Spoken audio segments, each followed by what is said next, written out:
Chúa Thánh Linh ơi, con xin chào Chúa.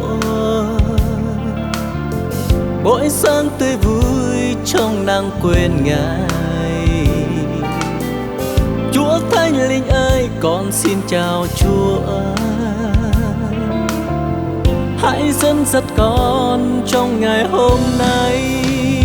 Thần linh sư sống, xin Ngài hãy đến. Xin ban cho con phước hạnh tươi mới. Thần linh quên nắng, xin Ngài hãy đến.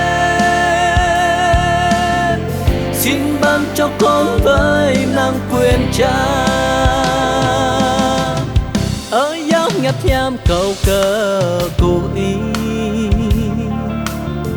mong ưng ta nham bằng lời tươi ý. Ở giáo ngặt nham cầu cờ cô ý câu ý tắt ba câu mang rồi này. Qua yang telah di berkau ihrai be câu pa pre câu miung nham ta pro. Qua yang telah tươi câu ihrai be câu pa pre câu mang telah tươi mà.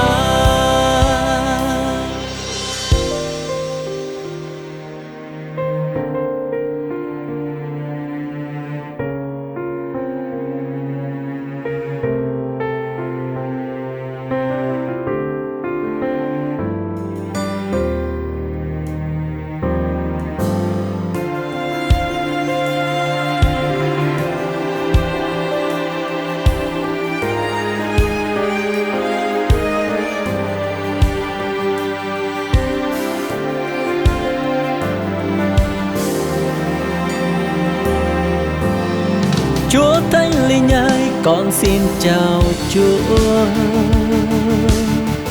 Mỗi sáng tươi vui trong nắng quên Ngài.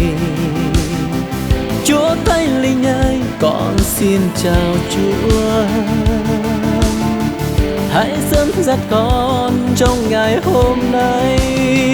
Thần linh sư sống, xin Ngài hãy đến. Xin ban cho con phước hạnh tươi mới. Thần linh quên nắng, xin Ngài hãy đến. Xin ban cho con với năng quyền Cha. Qua yang telah di berkau ihrai be câu pa pre câu miung nham ta pro. Qua yang telah